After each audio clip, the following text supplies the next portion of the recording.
바울은 로마서 7장에서 율법의 문제를 다루고 있습니다.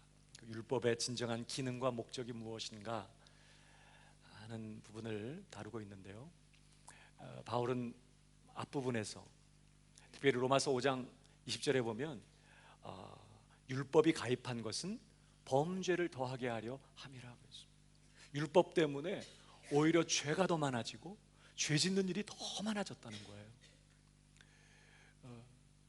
그래서 사람들이 오해할 수 있었어요. 그럼 율법이 도대체 나쁜 것이냐, 우리를 죄 짓게 하고 또 죄 지으면 또 우리를 정죄해서 사망에 이르게 하고 율법은 잘못된 것이냐, 이렇게 오해할 수 있었죠. 그래서 우리가 지난 시간에 이제 말씀에서는 우리가 율법으로 인하여 죄 짓는 것은 율법에 문제가 있어서가 아니라는 것을 밝혔습니다. 율법에 문제가 있는 게 아니라는 거예요. 여러분, 우리 7절 우리 한 번만 더 읽어볼까요? 시작. 그런즉 우리가 무슨 말하리요? 율법이 죄냐? 그럴 수 없느니라. 율법으로 말미암지 않고는 내가 죄를 알지 못하였으니 곧 율법이 탐내지 말라 하지 아니하였다면 내가 탐심을 알지 못하였으리라.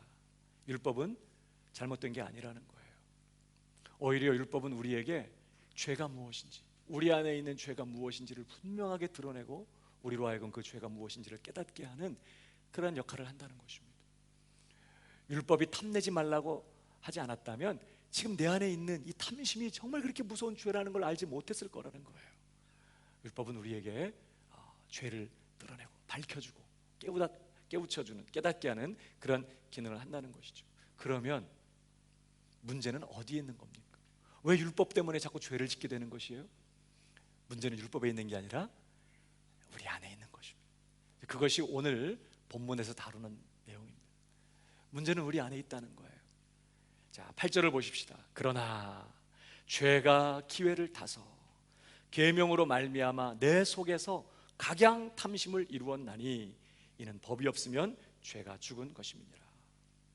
여기 죄가 기회를 타서 이런 표현이 나오는데요, 여기서 말하는 죄는 단순히 우리가 범하는 어떤 죄된 행위를 의미한다기보다는 타락한 우리의 본성과 우리의 인격 안에 자리하고 있는, 우리의 인격과 우리의 타락한 본성을 구성하고 뼈대를 이루고 그 안에 존재하면서 우리 안에서 역사하고 있는 강력한 세력으로서의 죄를 의미하는 것입니다.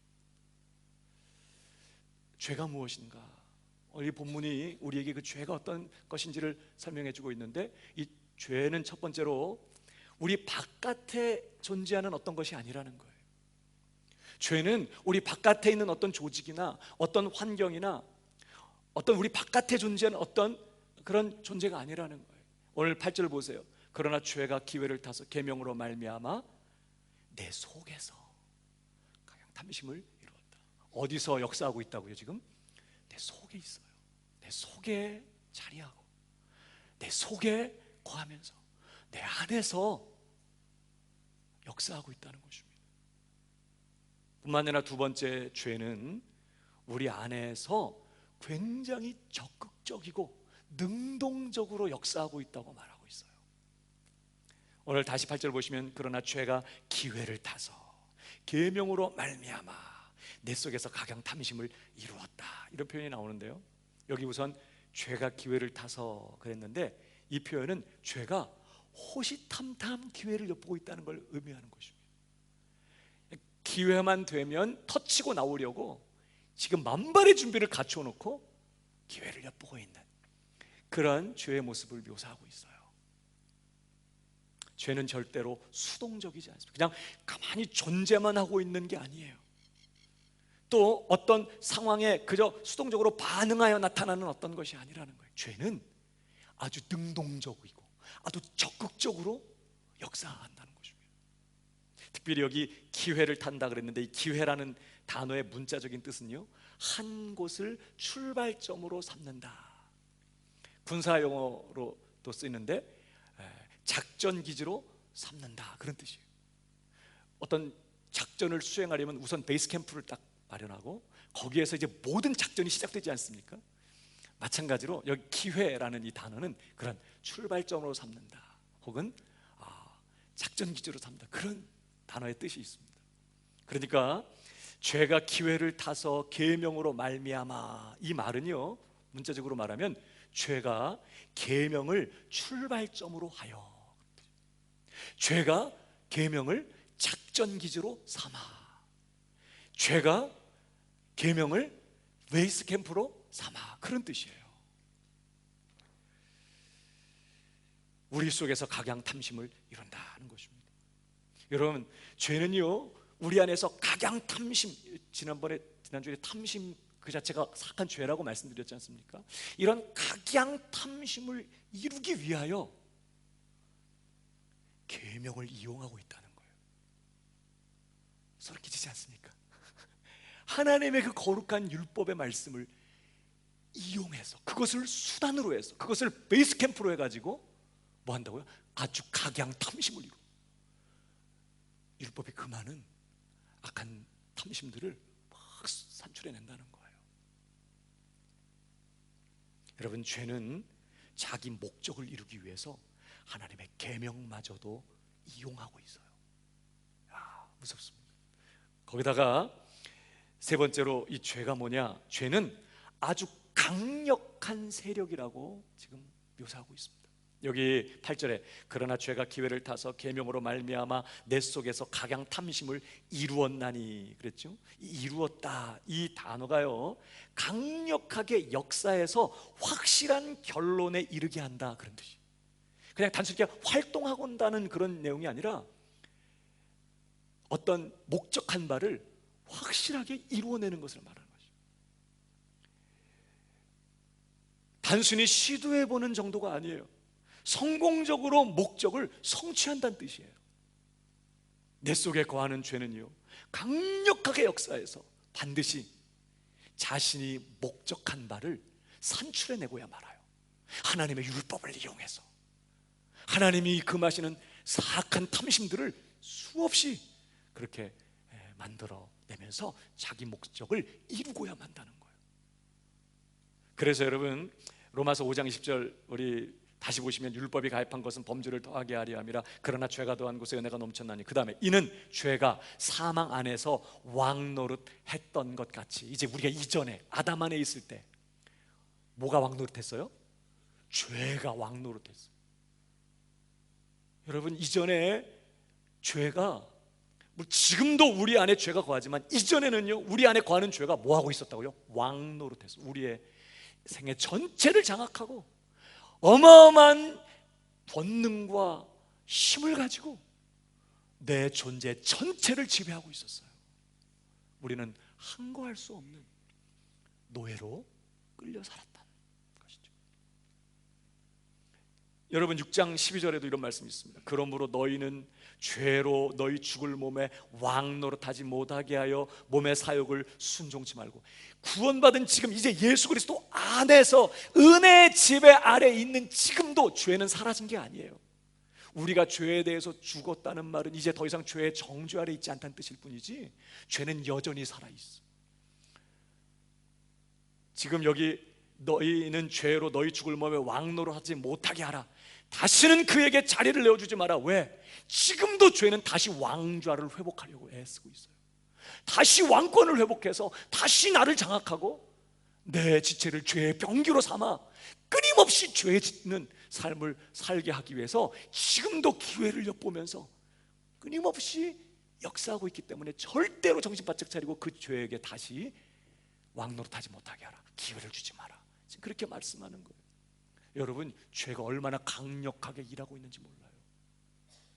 하나님의 율법마저도 죄를 가로막을 수가 없어. 죄는 자신의 목적한 바를 반드시 이루어내고야만 하는 아주 강력한 세력이에요. 바로 그게 우리 안에 있는 죄의 실체인 것입니다. 이미 내 인격이 되어버렸고 내 기질과 내 본성이 되어버린 이 죄가 그렇게 아주 능동적이고 적극적으로 강력한 힘을 가지고 역사하고 있는 하나의 세력이라는 사실을 지금 보여주고 있는 것이죠. 것이죠. 그러나 죄가 기회를 타서 계명으로 말미암아 내 속에서 각양탐심을 이루었나니. 말씀의 무게가 좀 느껴지시나요? 아, 이게 이제 그런 뜻이구나. 근데 특별히 여기 죄가 내 속에서 각양탐심을 이루었다, 율법을 가지고 율법을 이용해서 내 속에서 각양탐심을 이루었다, 이런 표현이 나오는데, 여러분 도대체 죄가 어떻게, 어떤 방법으로 하나님의 그 계명을 이용해서 내 안에서 각양탐심을 이루어내는 것일까요? 도대체 죄는 어떤 방식으로 역사할까? 우리가 이걸 잘 알아야 이제부터 죄와 싸울 수 있어요.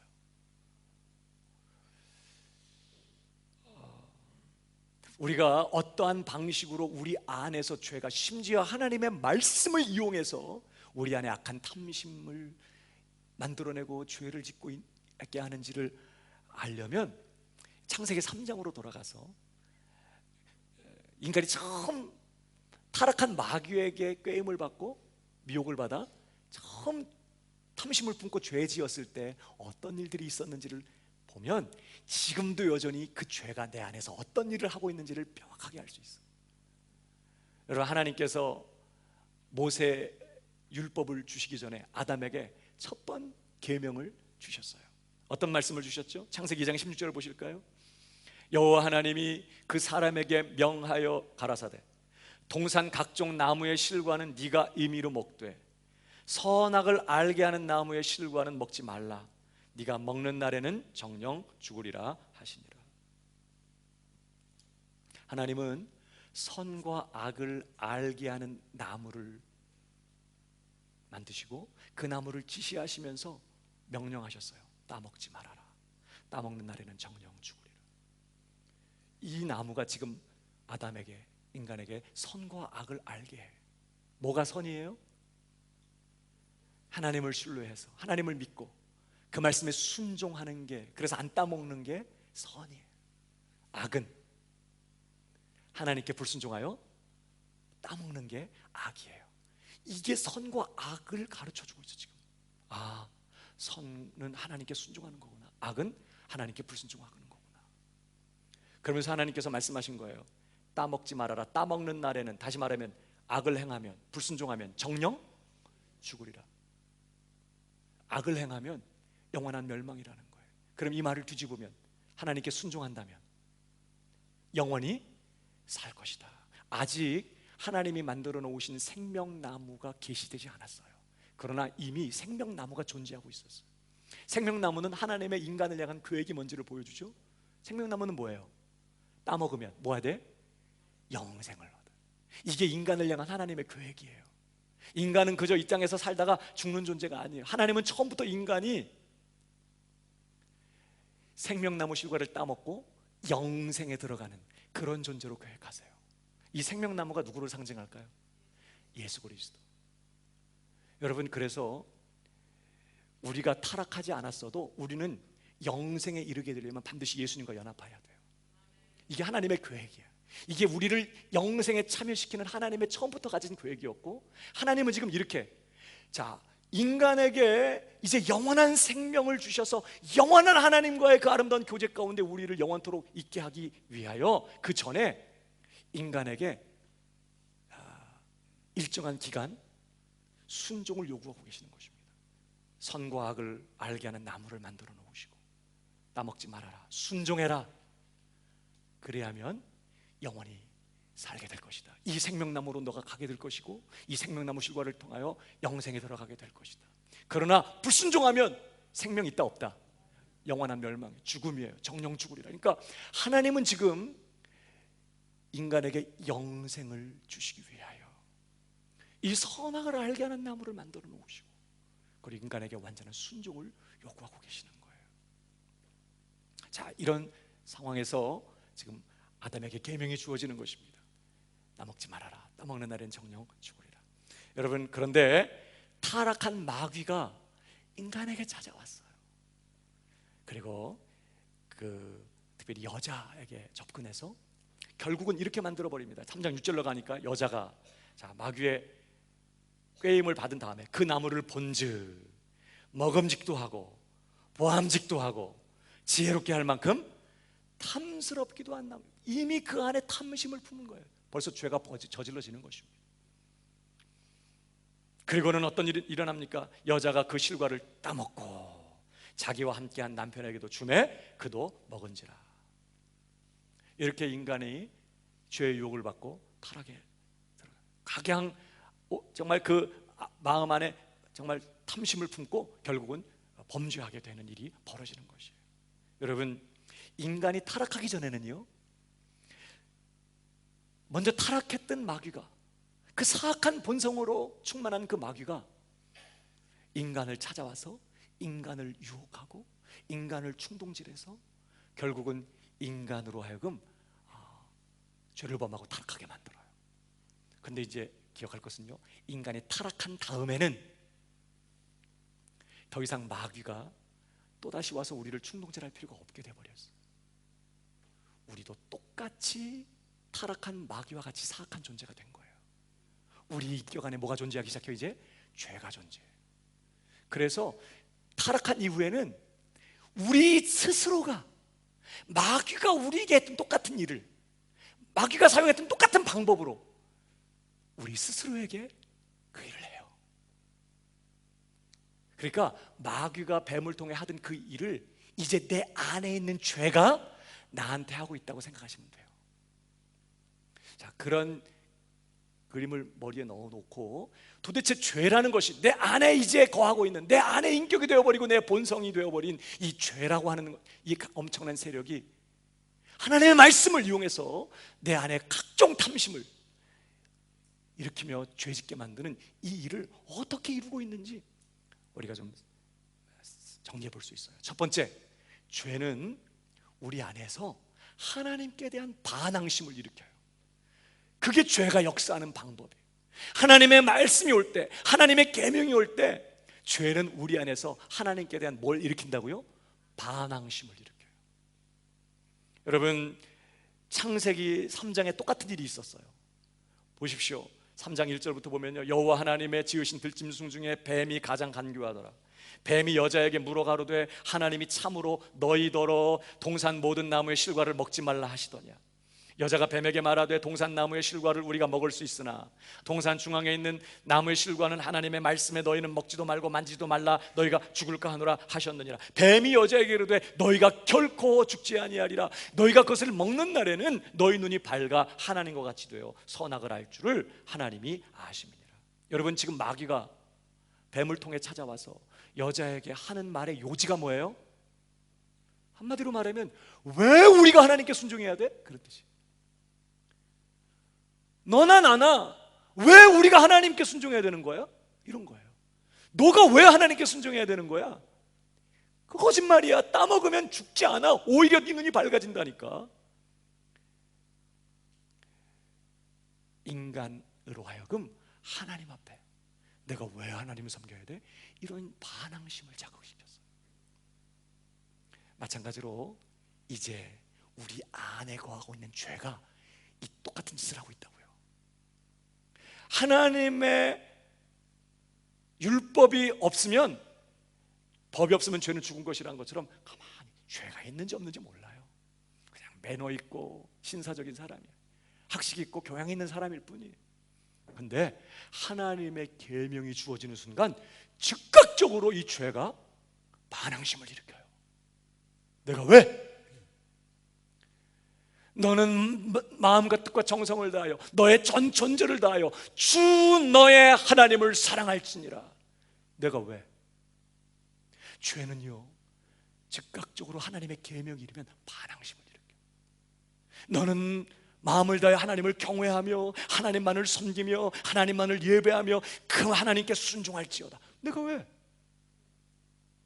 지금 우리가 이제 뒤에도 정리하겠지만 은혜로 이 죄가 이 힘을 잃고 있기 때문에 하나님의 말씀이 들려질 때 이제 아멘 이렇게 나오지만, 은혜가 전혀 없는 죄가 우리 안에 역사하는 그런 상태에서는요, 계명이 딱 주어지면 내가 왜? 이렇게. 내 이웃을 내 몸처럼 사랑하라. 내가 왜? 내가 왜 하나님을 사랑하며 하나님을 섬기며 하나님께 예배하며 하나님의 말씀에 순종해야 되는데 내가 왜 이렇게 죄는 그렇게 우리 안에 반항심을 즉각적으로 일으켜요.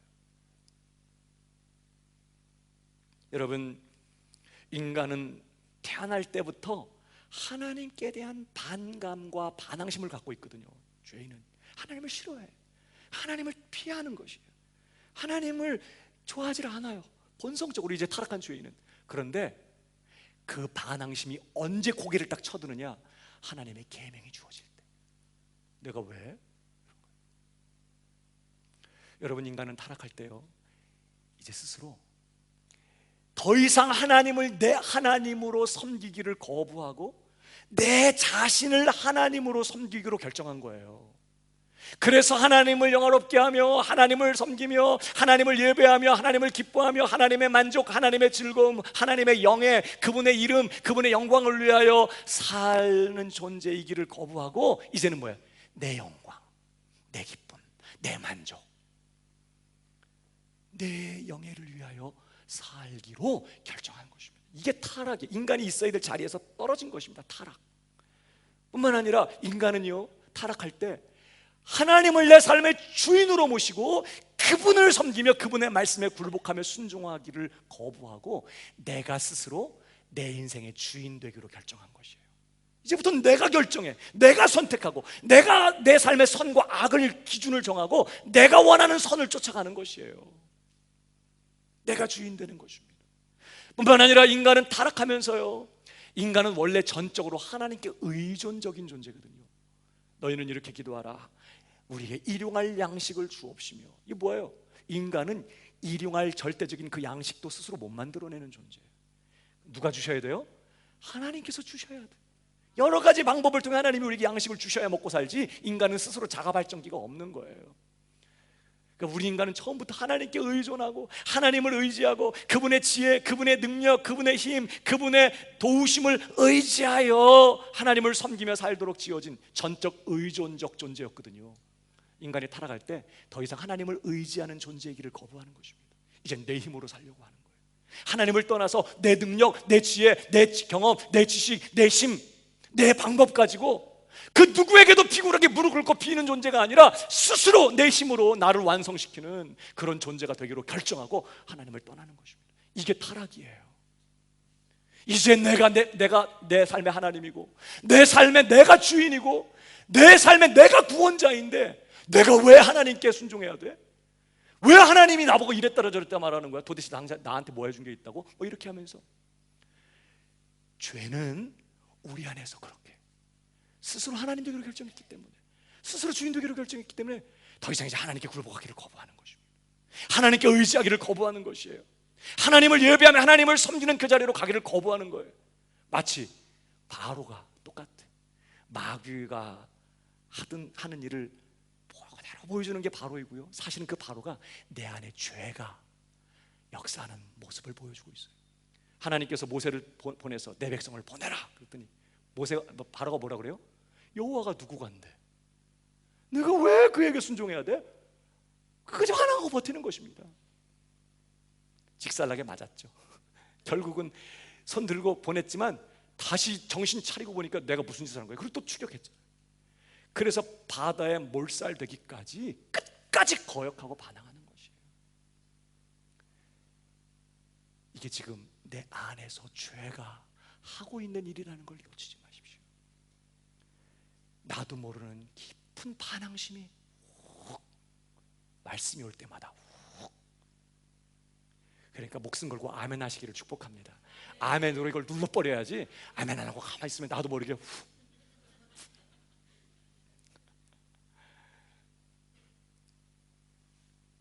여러분, 착각하지 마세요. 나는 착하고 나는 그런 의도가 없고 나는 선한데 마귀가 와가지고 나를 죄짓도록 충동질하고 있다고 그렇게 오해하지 마요. 아마 그럴 때마다 마귀가 우리를 유혹해서 죄짓게 만들면 마귀가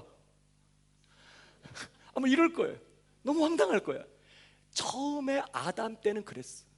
또 마귀가 지금도 어떤 특별한 경우에는 우리를 그렇게 충동질해서 죄짓도록 하는 경우가 있지만 사실 대부분의 경우는 이제 마귀가 더 이상 유혹할 필요가 없게 돼버렸어. 이미 내 안에 마귀와 똑같은 죄된 본성이 이제 내 안에 자리하면서 하나님의 계명에 대해서 그렇게 반항심을 일으키는 것이에요. 똑같이. 이게 지금 성경이 우리 안에 있는 죄가 저지르고 있는, 행하고 있는 방법이라고 가르쳐줘요. 그래서 성경은 이렇게 로마서 8장 7절 보세요. 육신의 생각은 하나님과 뭐가 돼요? 원수가 돼요. 우리의 성령이 없는, 예수님과 없는 그냥 나라고 하는 존재가 딱 품게 되는 모든 생각은 다 뭐가 된다고요? 하나님과 원수. 계속 보세요. 원수가 되나니 이는 하나님의 법에 굴복하지 않아요. 능동적으로 반항한다니까. 그 다음에 더 나가서 할 수도 없어요. 이게 지금 죄 아래에 있는 우리의 모습이었다는 것이죠. 그래서 그들은 하나님을 기쁘시게 할 수 없다. 골로새 1장 21절도요. 전에 악한 행실로 멀리 떠나 마음으로 원수가 되었던 너희는. 우리는 하나님의 원수였어요. 내 안에 있는 죄가 하나님의 원수였다, 그런 표현이 아니라 사실 그 죄라는 게 나의 일부거든요. 지금 내 인격이고 내 본성이거든요. 그러니까 우리가 마음으로 하나님과 원수였다, 성경 그렇게 말하는. 그런 원수된 우리를 끌어안으시고 그런 원수된 우리와 화목하기 위하여 그 아들을 화목제물로 보내셔서 이 죄 문제, 이 반항과 반역을 다 몰아내시고 다 정말 깨뜨리시고 우리와 화목하기를 원하신 하나님의 마음을 우리가 기억해야 돼요. 어쨌든 죄는 지금도 우리 안에서 끊임없이 하나님께 대한 반항심을 일으킨다. 이게 첫 번째 죄가 역사하는 방법이에요. 두 번째, 죄가 우리 안에서 율법, 계명을 가지고 역사하는 두 번째 방법은 무엇입니까? 죄는 하나님의 사랑과 선하심을 철저하게 왜곡시켜버려요. 우리로 하나님의 선하심을 불신하게 만든다는 거예요. 여러분, 하나님은 영원부터 영원까지 완전히 선하시며 완전한 사랑인 줄 믿으시기 바랍니다. 하나님께는 어둠이 조금도 없어요. 악한 생각, 악한 동기, 악한 것이 눈꼽만큼도 하나님께는 없어요. 하나님의 모든 성품은 선하고 하나님이 행하시는 모든 역사는 선하고 하나님이 하시는 모든 말씀은 선해요. 여러분, 하나님께서 아담에게 선악을 알게 하는 나무의 열매를, 실과를 먹지 말라고 하신 이유가 뭐예요? 따먹지 말아라, 따먹는 날엔 정령죽이라. 순종하면 너는 영원히 살게 될 것이다. 영생을 주기를 원하시는 거예요. 단순히 망하게 하고 죽이려고 지금 이 계명을 준 게 아니라 하나님의 본뜻은 이 과정을 잘 통과해서 그래서 그가 영생을 누리며 이제는 정말 영원한 복을 누리기를 하나님이 원하셨던 것이에요. 이것이 계명을 주시는 하나님의 본심인 것입니다. 여러분, 하나님께서 어떤 말씀을 주시든지 어떠한 계명을 주시든지 하나님의 본심은 우리를 복되게 하고 우리에게 생명을 주고 우리가 유익하게 되기를 원하시는 거예요. 근데 창세기 3장에 보면 마귀가 어떻게 여자에게 접근하는지 보십시오. 3장 1절을 보니까 이렇게 합니다. 여호와 하나님의 지으신 들짐승 중에 뱀이 가장 간교하더라. 뱀이 여자에게 물어 가로되 하나님이 참으로 너희더러 동산 모든 나무의 실과를 먹지 말라 하시더니. 여러분, 하나님 뭐라고 그랬어요? 동산 모든 나무의 실과는 네가 임의로 그 어마어마하게 많은 그 수천 수만 가지의 모든 실과는 네가 다 먹어. 다 준 거예요. 그리고 하나만 손대지 마. 이유가 있는데, 그러면서 하나님께서 딱 말씀. 그러니까 예를 들면 뭐 10,000개를 주셨다. 그 중에 하나 빼고 나머지 다 주신 거예요. 하나님이 얼마나 넓으세요. 하나님 얼마나 풍족한 분이십니까? 근데 지금 분위기를 어떻게 몰아가요? 다시 보세요. 하나님이 참으로 너희더러 동산 모든 나무의 실과를 먹지 말라고 그랬니? 하나님이 하나도 못 먹게 했다는 거예요. 분위기를 굉장히 지금 하나님 어떻게 아주 쪼잔하고 아주 깐깐하고 아주 우리를 사랑하지 않는 그런 하나님인 것처럼 분위기를 쓱 몰아가고, 그러면서 4절 가니까 이래요. 뱀이 여자에게 이르되 자 너희가 결코 죽지 아니하리라. 하나님은 정령 죽으리라 그랬거든요. 여자가 약간 이상한 대답을 했어요. 뭐 먹지도 말고 만지도 말라. 죽을까 하노라. 그랬더니 결코 죽지 아니하리라. 너 그거 거짓말이야. 하나님이 너희를 속인 거야. 이 무슨 의도가 담겨 있어요? 하나님은 선한 분이 아니라는 거예요. 하나님은 너희를 사랑하는 게 아니라는 거예요. 하나님 너희 편이 아니라는 거예요. 그러면서 대놓고 그 다음 절, 너희가 그것을 먹는 날에는 너희 눈이 밝아 하나님과 같이 되어 선악을 알 줄을 하나님이 아심이라. 하나님은 너희 사랑하지 않아. 잘 되는 거 원하지 않아. 너희 편이 아니야. 이런 말. 오히려 너희가 잘 될까 봐, 하나님처럼 영광스럽게 될까 봐, 하나님처럼 지혜롭게 될까 봐 그게 싫어서 못 먹게 한 거야. 거짓말 친 거라고 하나님이 이렇게 하나님의 그 선한 의도를 왜곡시켜버린 거예요. 철저하게 하나님은 어떤 하나님? 아주 믿지 못할, 아주 숨은 음흉한 의도를 가지고 우리에게 접근하는 그런 하나님으로 왜곡시켜버리는 것이에요. 이게 마귀가 한 일이었는데, 그래서 결국 그 꼬임을 받고 이거 물리쳤어야 되거든요. 떠나가 이렇게 해야 되는데 아멘으로 화답했어. 그러고 보니까 먹음직도 하고 모함직도 하고 지혜롭게 알박하면 탐스럽기도 하고, 하나님을 믿지 못하는 불신이 결국은 죄로 가게 되는 것이에요. 그 죄가, 여러분, 근데 놀라운 것은 우리 안에 있는 죄가 지금 똑같은 방법으로 우리 안에 역사하고 있다는 거예요. 죄는 우리 안에서 하나님의 선하심과 그 사랑을 왜곡시켜버려요. 여러분, 하나님은 여전히 우리에게 선하신 분이고, 하나님은 여전히 완전한 사랑으로 우리를 사랑하시는 분이에요. 여러분 보십시오. 야고보서 1장 16절, 내 사랑하는 형제들아 속지 말라. 자꾸 속임을 받는다는, 우리가 지금 각양 좋은 은사와 온전한 선물이 다 위로부터 빛들의 아버지께로서 내려오나니 그는 변함도 없으시고 회전하는 그림자도 없으시니라. 하나님은 모든 좋은 것만 갖고 계시기 때문에, 선한 것만 갖고 계시기 때문에, 그분의 모든 의도는 선하고, 그분의 모든 계획하심은 선하고, 그분의 모든 말씀은 선하고, 그분이 행하시는 모든 역사는 선하고, 그분이 우리에게 행하시는, 허락하시는 모든 일들은 가장 좋은 것들이라는, 선한 것이라는 거예요. 근데 지금 속인다는 거예요. 누군가가. 속지 말라고. 누가 속일까요? 우리 안에 있는 죄가 이제 우리를 속여. 그 악한 본성을 가지고 하나님의 선하심을 왜곡시켜요. 여러분, 하나님께서 우리에게 말씀 주시고 계명을 주실 때 하나님의 목적은 단 하나라니까요. 생명 주시고 복을 주시고 영생을 주시고 형통하게 하시고 잘되게 하시고 평탄한 길 걷게 하시고 승리하게 하시기 위해서 하나님 우리에게 말씀 주시다는 걸 기억해야 돼요. 이 율법책을 내 입에서 떠나지 말게 하라. 좌우나 우로나 치우치지 말고 그 가운데 기록된 것도 다 지켜 행하라. 그리하면 네가 평탄하게 될 것이라. 그리하면 네가 형통하리라. 여러분, 하나님이 우리에게 율법 주신 것, 우리를 착취하거나 우리를 괴롭히거나 우리를 못살게 굴거나 우리를 학대하기 위함이 아니라고요. 하나님 우리를 누구보다 더 잘 알아. 그분은 우리를 의의 길로 생명의 길로 인도하기 위하여 오늘도 말씀을 주시는 분이에요. 여러분 한 번 더 읽어볼까요? 신명기 5장 29절 다 같이 시작. 그들이 항상 이 같은 마음을 품어 나를 경외하며 나의 모든 명령을 지켜서 그들과 그 자손이 영원히 복받기를 원하노라. 하나님은 우리가 복받게 되기를 원하시는 분이에요. 그래서 말씀을 줘요.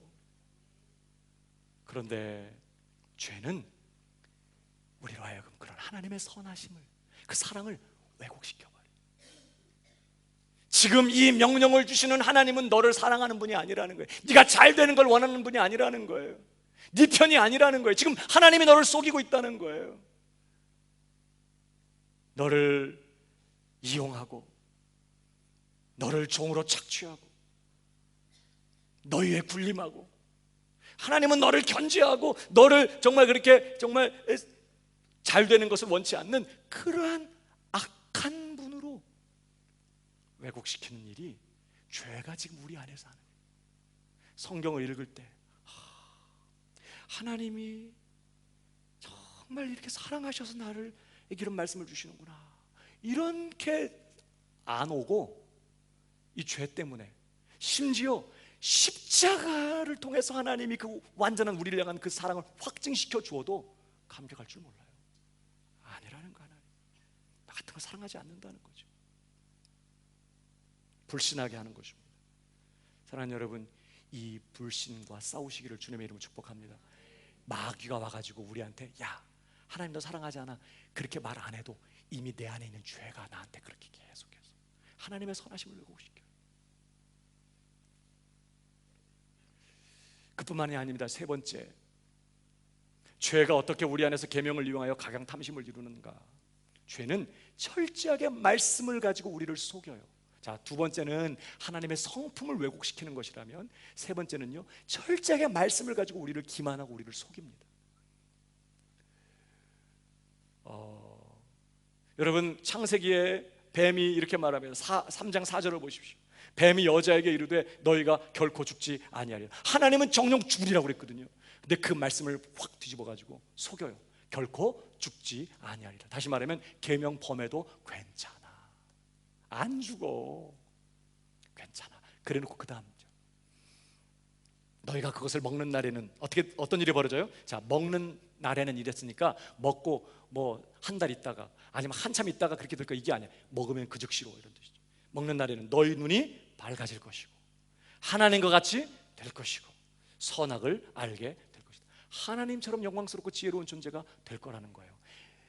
그러니까 지금 마귀가 뭐라고 속였어요?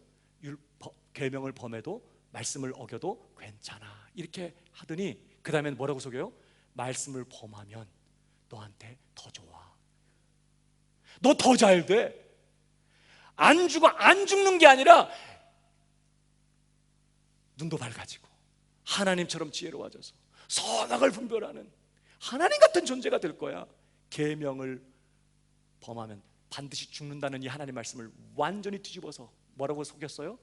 오히려 계명 범하면 더 잘 돼, 더 좋아져, 더 행복해져, 이렇게 속였다고요.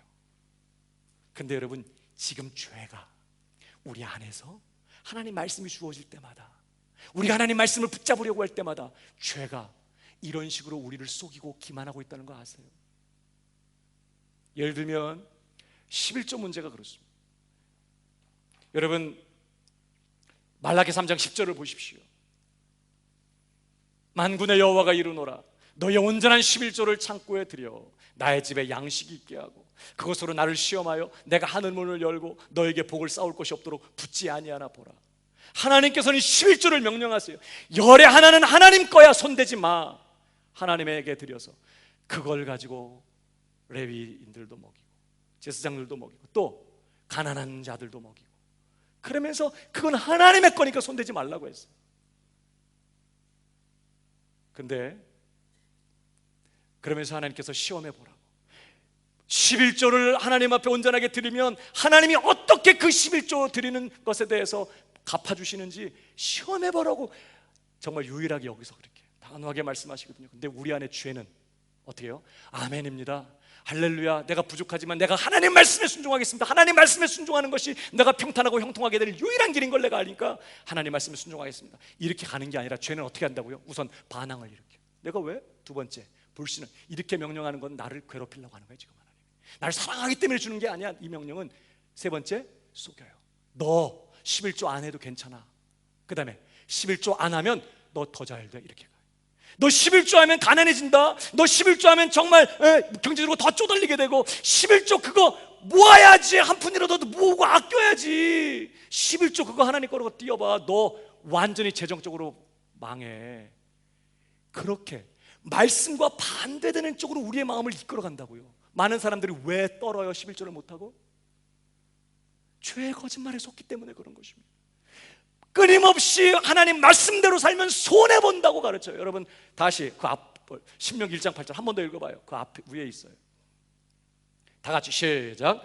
율법책을 내 입에서 떠나지 말게 하며 주야로 그것을 묵상하여 그 가운데 기록한 대로 다 지켜 행하라. 그리하면 내 길이 평탄하게 될 것이라. 네가 형통. 하나님 우리에게 복 주기 원하시고 우리가 잘 되기 원하고 형통하고 평탄한 길을 걸으며 승리하는 인생, 복된 인생을 살기 원하셔서 끊임없이 말씀을 주세요. 이 말씀 절대 네 입에서 떠나지 말게 하고 묵상하고 이 말씀대로 살아라. 그러면 네가 반드시 잘 된다.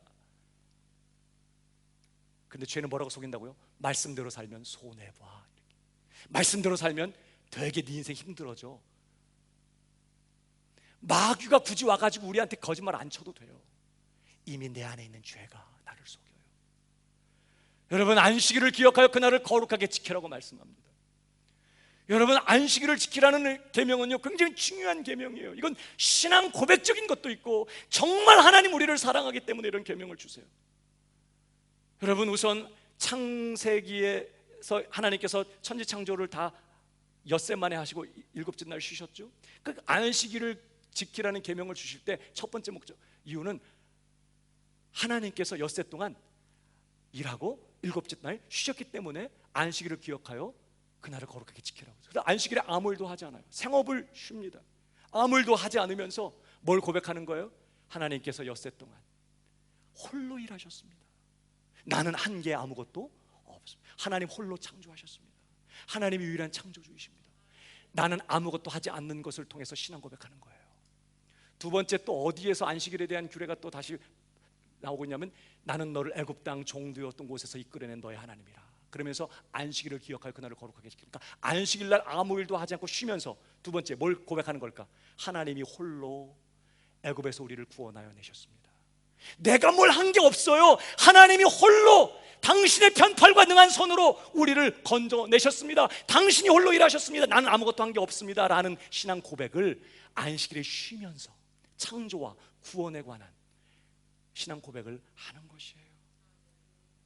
특별히 뿐만 아니라 안식일에 쉬라고 하는 것은요, 우리는 하나님이 아니에요. 계속해서 일하면 우리는 죽어요. 우리는 쉬어야 돼. 하나님이 그렇게 만들어놨어.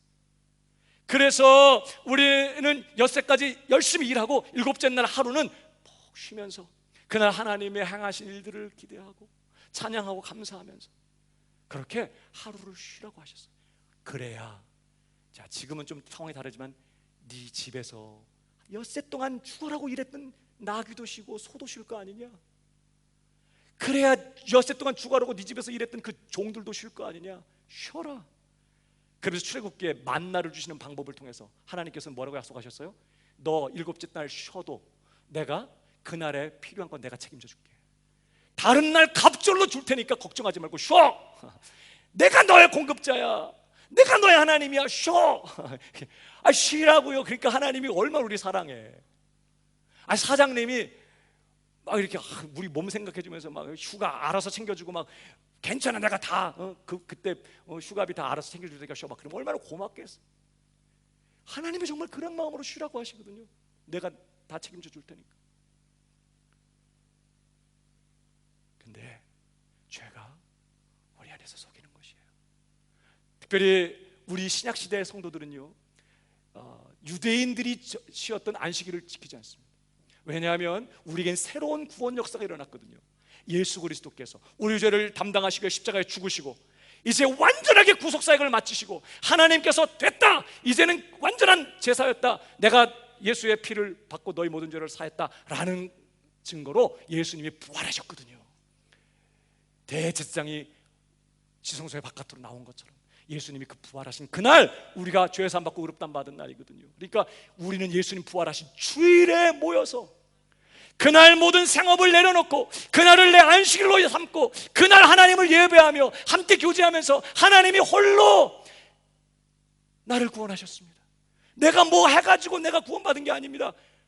쉬는 것을 통해 신앙 고백하며 그렇게 하나님을 예배하고 하루를 쉬는 그런 날로 우리가 주일을 지키는 것이에요.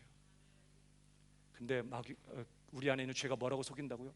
하나님이 이런 계명 주신 것은 너를 사랑하기 때문이 아니라는 거예요. 그러면서 안식일 주일 성수하면 너 더 손해본다. 주일날 매상이 제일 좋은데 꼭 주일날 장사가 제일 잘 되는 것 같아요. 주일날 매상이 제일 좋은데 그날 쉬어봐. 그러면 자, 4번 일주일에 한 달에 4번 쉬면 렌트값 내야 되지, 직원 월급 줘야 되는데 그 돈 그 손에 어디서 메꿀 거야? 그냥 문 열어놓고 있으면 돈 들어올 걸 왜 문을 닫어, 바보야. 이렇게 오히려 하나님 주일 성수하고 안식일을 지키면 하나님이 책임져 줄 거라고 했음에도 불구하고 죄는 속인다고요. 안식일 지키면 망할 것 같아. 안식일 지키면 오히려 더 손해볼 것 같고 경제도 더 찔릴 것 같고 더 어려울 것 같아. 그래서 안식일 지키지 못하게 하는 것이 우리를 속이는 것입니다. 뿐만 아니라 하나님께서 우리에게 재정을 주시고 그 재정을 사용하는 원칙을 주실 때 11조만 말씀한 게 아니라 너의 재물을, 재정을 가난한 자들에게 나눠주라고 했어요. 구제하라고. 그러면서 약속하셨어요. 잠언서 19장 17절 보십시오. 다 같이 시작. 불쌍히 여기는 것은 여호와께 꾸이는 것이니 그 선행을 갚아. 가난한 자에게 나누어 주고 가난한 자를 불쌍히 여기고 가난한 자에게 먹을 것을 주고 이렇게 하는 것은 하나님께 돈 빌려 드리는 거라는 거예요. 반드시 그 선행을 갚아 주시리라. 하나님께서 여러분 이자 쳐주시면 얼마나 쳐주실까? 쫀쫀하게 몇 프로 아니에요. 하나님의 사이즈로 이자를 쳐서 갚아줘요. 우리가 필요할 때, 우리 자식들이 필요할 때 그때 넉넉하게 하나님께서 다시 갚아줘요. 그래서 예수님도 네 모든 소유를 가난한 자에게 팔아서 가난한 자에게 나눠줘라. 그리하면 하늘에 네 보화가 있게 될 것이다. 그러니까 가난한 자들에게 주는 것은 하늘에 저금하는 거야. 하늘에 저금하는 거. 하늘에 예금해 놓으면 이자율이 얼마나 높은지 어마어마하게 쌓여요. 하나님께서 그렇게 약속하셨어요. 그 다음에 또 보세요. 전도서 11장. 너는 네 식물을 물 위에 던지라. 흐르는 물에다가 먹을 거 던지면 어떻게 돼요? 고기들이 다 퍼먹고 다 흘러 떠내려가서 어떻게 그다 잃어버리는 거예요. 그 무의미한 짓 같아 보여요. 이 말은 가난한 자들에게 구제하라는 거예요. 다시 너한테 돌려줄 수 없는 연약한 사람들에게 나누어 줘라. 놀라운 약속이 그 다음. 여러 날 후에 도로 누가 계시기 때문에? 반드시 갚으시는 하나님 계시기 때문에 이 일이 일어나요. 하나님 안 계시다면 절대 이건 안 일어나지. 하나님께서 흐르는 물에 위에 네 식물을, 그럼 여러 날 후에 도로 갚으리라. 그러면서 하신 말씀 7배나 8배게 나누어 줄지니라. 우리의 재정 우리가 쓰고 남는 것 있다면 쌓아두지 말고 또 그거 또 돈 벌게 또 어디에 또 투자하고 그럴 생각만 하지 말고 이것 가지고 정말 하나님 어디다 써야 됩니까? 하나님의 것 하나님께 드리고 그 다음에 하나님 이거 어디다 써야 됩니까? 그래서 내게 주시는 마음이 있다면 그것 가지고 나누라는 거예요. 그건 절대로 잃어버리는 게 아니라 하늘 은행에 다 차곡차곡 적립이 되었다가 필요할 때 하나님이 막 쏟아 부어주겠다고 반드시 약속하셨어. 죄는 뭐라고 속인다고요? 너 그렇게 살면 손해봐. 너 그렇게 살면 가난해져. 너 그렇게 살면 빈궁해지는 거야. 바보에 열심히 모으고 한 푼이라도 모으고 계속해서 쌓아야지 되지. 계속 안 싸고 계속 너 정신 있냐 없냐 지금 이러면서 하나님 말씀대로 살면 잘 된다가 아니라 손해본다 하고 속인다고요. 이게 마귀가 하는 일인데 마귀가 굳이 우리한테 일일이 여러분 마귀 할 일 많아요. 여러분, 그리고 마귀는 하나님같이 전능한 존재가 아니야. 여기 있으면서 동시에 여기 있을 수 있는 존재가 아니야. 마귀는 한 곳에 있으면 다른 곳에는 없어. 마귀는. 하나님은 한 곳에 다 계시지, 영원 모든 곳에 계시지만 마귀는 전능자가 아니에요. 지금 마귀는 어디 지금 자기 일도 바빠 지금. 근데 누가 도대체 나로 하여금 하나님께 대해서 반항하게 하고 그 하나님의 선하심과 나를 향한 사랑을 불순하게 만들고 나로 하여금 그 하나님의 말씀대로 살면 정말 잘 된다는 확신이 아니라 하나님 말씀대로 살면 힘들어질 텐데 자꾸 이런 마음을 불어넣으면서 우리를 속여요. 그 원수가 지금 내 안에 있다고요.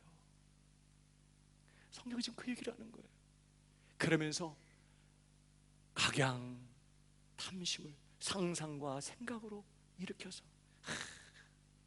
이렇게 살면 좋겠지 하면서 엄청난 탐심을, 각양 탐심을 우리 안에서 만들어내는 이런 일을 마귀가 하고 있다고요. 죄가 하고 있다고요. 여러분, 죄는 내 안에 거하면서 아주 능동적이고 적극적으로 역사하고 있는 아주 강력한 세력이라는 걸 기억해야 돼. 이전에 우리가 예수님 바깥에 있을 때, 예수님과 상관없을 때는 그 죄가 완전한 왕이 되어서 내 삶을 지배하고 군림하면서 나를 사망으로 그냥 휩쓸어 갔어요. 이제 예수 안에 있을 때는 더 이상 그 죄는 내 왕 노릇하지 못해요. 내 운명을 사망으로 휩쓸어가는 일은 더 이상 할 수 없게 돼버렸어. 그러나 지금도 강력한 세력을 가지고 다시 왕권을 쟁취하기 위해서 끊임없이 역사하면서 기회를 탄다고요. 끊임없이 어떻게 해요? 내 속에 하나님께 대한 반항심을 일으키고 하나님을 불신하게 하고 하나님의 말씀을 왜곡시키고 기만하면서 속이면서 말씀대로 살면 손해봐라고 그렇게 속이면서 끊임없이 우리로 하여금 하나님이 원치 않는 각양 탐심의 죄들을 짓도록 지금도 강력하게 역사하고 있는 세력이 내 안에 있다는 걸 기억해요. 이 죄에 맞서고 이 죄와 싸우고 이 죄를 누르고 이 죄와 반대하는 방향으로 내가 믿음으로 갈 수 있으려면 단 하나, 유일하게 단 하나가 필요해요. 뭘까요? 그것이 바로 하나님의 은혜입니다. 예수 그리스도를 통해 부어지는 하나님의 은혜, 이 은혜만이 우리로 죄를 이기게 만들어요. 절대로 이 은혜 없이는요 죄에 항거할 수 없어요. 죄에 저항하고 죄가 원치 않는 반대 방향으로 내가 갈 능력이 없어요. 우리는 오직 하나님의 은혜만이 그걸 가능하게 만들어요. 로마서 5장 20절을 보십시오. 율법이 가입한 것은 범죄를 더하게 하려 함이라. 그러나 자 보세요. 죄가 더한 곳에 은혜가 어떻게 했어요? 더욱 넘죠. 죄가 강력한 세력으로 우리를 휩쓸어 가고 있었는데 그보다 더 강력한 세력을 가진 하나님의 은혜가 우리의 삶에 부어졌어요.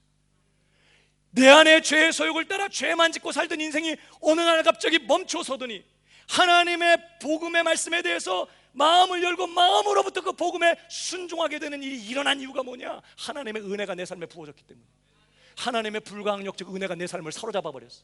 그런 은혜 때문에 바울같이 사악한 회방자와 폭행자인 사울 같은 사람도 거꾸로 져버리는 것이에요.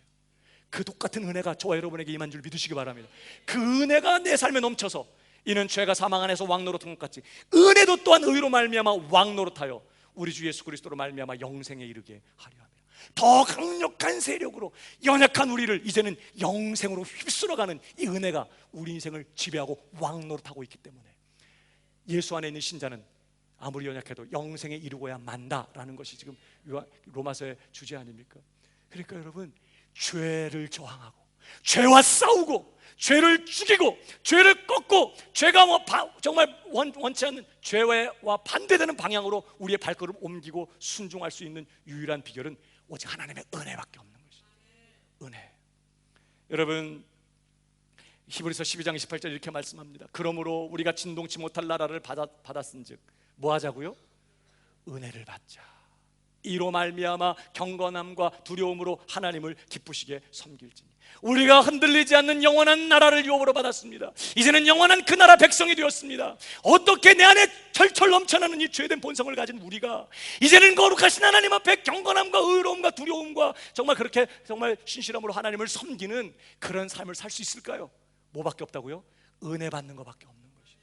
내 안에 역사는 이 죄의 세력을 꺾을 수 있는 유일한 방법은, 유일한 능력은 예수 그리스도를 통해 우리에게 부어지는 하나님의 은혜밖에 없어요. 은혜만이 끊임없이 내 안에서 죄를 산출하는 이 죄의 역사를 종식시키고 나로 하여금 하나님을 섬기는, 하나님을 위하여 열매 맺는 삶을 가능하게 만들어요. 옆 사람에게 얘기해 주세요. 은혜밖에 없어요. 여러분, 그러므로 여러분, 은혜를 소중히 여겨야 돼요.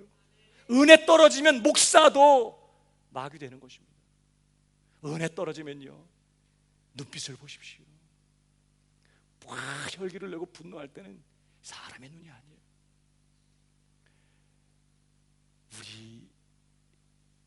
우리가 이 타락한 마귀와 똑같은 사악한 본성을 가진 우리가 오늘 하나님 앞에 신실하게 믿음으로 살 수 있는 유일한 길은 은혜. 그러니까 우리는 은혜를 생명처럼 여기고 은혜를 사모하고 은혜 받는 일에 목숨을 걸어야 돼요. 근데 여러분, 우리가 한 가지 기억할 것은 이 은혜가 우리를 위해서 넉넉히 준비되어 있다는 걸 기억하셔야 돼요. 은혜 받아야 되는데 어떻게 해야 되나 고민할 필요가 없어요. 옆 사람 히브리서 4장 10절 한 번 더 읽어보겠습니다. 다 같이 시작. 심을 받고 때를 따라 돕는 은혜를 얻기 위하여 은혜의 보좌 앞에 우리더러 하나님은 은혜 준 거 잘 간수하고 잘 써먹어 이렇게 말씀하지 않았어요.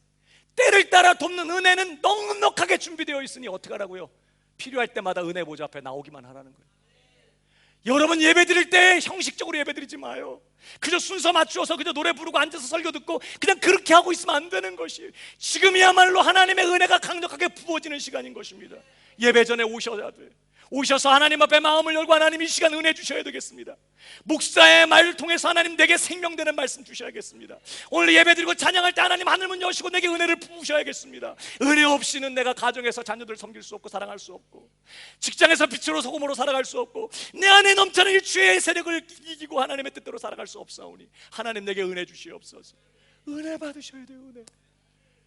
기도할 때도 말씀을 읽을 때도 형식적으로 그저 숙제하듯이 그렇게 하지 말고 하나님의 은혜를 목말라하고 은혜를 사모하며 여러분 예배할 때나 기도할 때나 말씀 읽을 때나 은혜의 보좌 앞으로 나아가시기를 주님의 이름으로 축복하며 부으시겠다고 약속하셨어요. 여러분 은혜를 받으시기를 축복합니다. 은혜 받아야 돼요. 옆 사람에게 한 번 더 얘기해 주세요. 은혜 받읍시다. 사모하는 자에게 은혜를 주시는 줄 믿으시기 바랍니다. 구하셔. 은혜 보좌 앞에 나아가면 돼요. 하나님, 하나님 오늘도 내가 은혜 필요합니다. 하나님 난 은혜가 필요합니다. 하나님 붙들어 주세요. 너 어제 준 은혜 어디다 써먹고 또 이거 왔냐? 안 그러신다고. 어마어마한 은혜, 넉넉히 이길 은혜, 넉넉히 감당할 은혜, 넉넉히 승리하게 만드는 그 은혜가 오늘도 넘치도록 준비되어 있어서 요한복음에 있는 것처럼 우리가 다 그의 충만한 데서 받으니 은혜 위에 은혜로라. 하나님의 은혜는 다 뭐 고갈되는 일이 없어요. 그 충만한 곳서부터 계속 부어져. 은혜 위에 은혜. 이것이 날마다 저와 여러분의 삶이 되길 축복합니다. 옛날에 은혜 받은 거 우려먹지 마요. 30년 전에 내가 불 받아가지고 그때 야 막 그냥 기도만 드리면 막 불이 타고 막 밤새 기도도 하고 막 예배 시간에 막 눈물을 흘리면서 예배 드리고 30년 전에. 지금은 아이 뭐 그때 젊을 때 한때 하는 거지. 그게 지금도 그러면 어떡하냐? 아니에요. 지금은 더 큰 은혜가 필요합니다. 감당할 수 없는 은혜가 지금은 필요해. 왜? 세상은 더 지금 강력하게 역사하고 내 안에 죄는 더 강력하게 역사하고 있기 때문에 더 큰 은혜가 필요합니다. 이제 그 은혜 붙잡고 그 은혜 가지고 죄와 싸우시기를 축복합니다. 내 안에서 일어나는 이 죄, 하나님을 반항하게 만들고 하나님의 선하심을 불신하게 만들고 나를 속여서 말씀대로 살면 마치 손해볼 것처럼 나를 속여서 끊임없이 말씀 따라 살지 못하게 만드는 이 죄를 밟고 꺾고 죽이고 오늘 힘있게 이 은혜를 붙들고 믿음의 길을 가는 하나님의 능력의 종들이 다 되시기를 주님의 이름으로 축복합니다.